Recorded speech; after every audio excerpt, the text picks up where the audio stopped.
I'm going to give my 3 minutes to my husband on the Glundamo. We timed it. We were going to do it separately, but it's best if one does it. So it's 6 minutes and something seconds. You know that. So. Thank you. My name is Luke Glundamo, and I'm here to speak about Rainbow Natural Grocery Cooperative and the flooding problem. And there are several people from Rainbow or people who have come to this meeting because of this issue. I'd like everybody who has that concern to either stand up or hold up your hand. Great. And Councilman Priestler has asked us to consolidate our comments, so maybe this will save some time. I began volunteering at Rainbow in the 1990s. I was unloading trucks and sweeping floors and helping customers. And I was elected to the board of directors and served as the board secretary for many years. And then I was served as board president. And since 2009, I was asked to become the CEO of Rainbow. And I did that until just a few months ago when I retired. Rainbow Co-op was started in 1980 by a few families who got together because they couldn't find the healthy food that they wanted in Jackson. So they organized to have it brought in. Well, Rainbow has grown to where now we have 12,000 members. About 500 of those each own one share of Rainbow, and they elect a board of directors, which sets the policy of the cooperative. Because we are owned by the community, our policies are different than any of the other groceries in town. We only allow food on our shelves that supports the health of our community. You will not find food that contains refined sugar or high fructose corn syrup or genetically modified ingredients or dozens of other harmful additives and residues. All of our fruits and vegetables are grown organically, and we have the highest percentage of locally grown food of any grocery in the area. Many of our shoppers owe their health to Rainbow, and in some cases, their very life.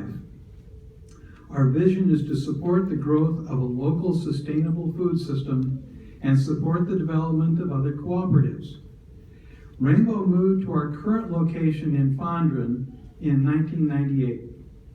We are right at the gateway into Fondren where Lakeland Drive dead ends into Old Canton Road. We are the anchor business in our shopping center. Buddy Graham, who I think is here tonight, there he is, he owned Navarro McLean Interior Design, and he's familiar with the history of the shopping center since it was built in the late 1940s. And he has stated that the shopping center never flooded in all those years until 2002. What happened in 2002 was a building addition to the back of our neighbor, St. Martin's Gallery. Prior to the construction of that addition, rainwater coming down Fondren Hill would accumulate in our alley and flow around Rainbow Co-op and continue down the hill. But now with this addition, that water has nowhere to go. It will go up 2 to 3 feet in the alley and come right through Rainbow Co-op, which is the lowest part of the shopping center, all the way through all of our businesses and out the front door. It includes not only Rainbow Grocery, but High Noon Cafe, Mississippi's only vegetarian restaurant, an community acupuncture business, an interior design office, and the shop that Charlotte and I own, which is Fair Trade Green. The City Council and the City of Jackson admitted in 2005 that the building permit for that addition was improperly signed off on by a traffic control engineer without the other required studies, including the engineers who checked for water drainage issues. We came before the City Council that year, and Mayor Frank Melton ordered the city to fix the problem. A larger drainage pipe was put in from the back of Rainbow Co-op to the storm sewer system on the side of Fondren Place, which is the street just north of us that runs down Fondren Hill.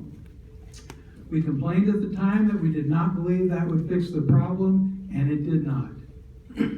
We continued to flood about twice a year. Just as Mayor Tony Yarber was taking office, we approached the city again. And the city had contractors put in a larger connecting pipe from the small diameter storm sewer pipe at the side of Fondren Place and connected to a larger storm sewer pipe that runs down the center of Fondren Place. City engineers and their consulting engineers assured us that this fix would reduce our flooding from twice a year to about once every 5 years.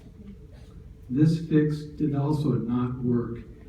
This year alone, in 2017, we have flooded 4 times, and that makes nearly 30 floods in all. The one that we had last week was one of the worst, and it shut us down for several days. We had carried flood insurance, and that had paid for some of the losses, but the cost of continuing flood insurance kept going up. It got so high we could no longer afford it. After each flood, the cleanup costs can be as much as $20,000 to $30,000. The interior walls are badly damaged, and it's expensive to keep mold from growing in the walls. We lose business when we have to close our doors, and we lose customers when they show up, sometimes having traveled a long ways, and they find that we're closed. Your time is up. Hey, that's my choice. Yeah, but I'm going to ask you to lead this real with the clerk. That's my choice. Oh, go ahead. The grocery and restaurant business survive on very small margins. The competition for healthy food shoppers has never been more intense. With this city-caused chronic flooding problem, we simply cannot compete. The flooding has cost us hundreds of thousands of dollars.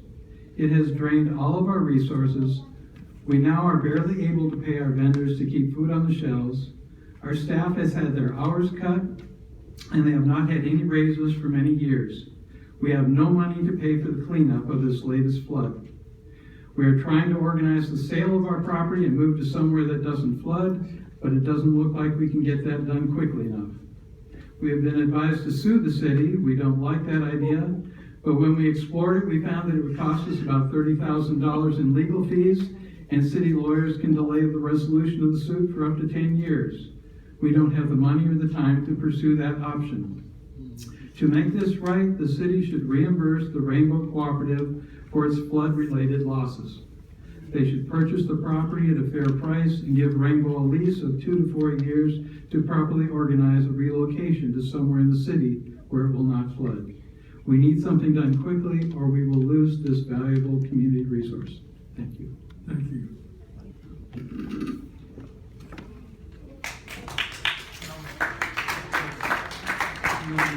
I don't have a question for the person, but I do want to ask the mayor, because I wrote down some things they said, and they said it was a city-caused problem. The first thing I was concerned about, Mr. Mayor, was, well, I'm not going to get into the issue. The first thing, it sounded like private property. Was this private property? And if it's private property, how did the city get in the middle of that?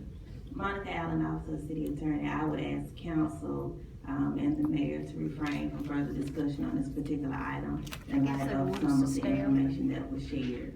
This can be discussed offline. Thank you. Okay, next, please. Next speaker is Ms.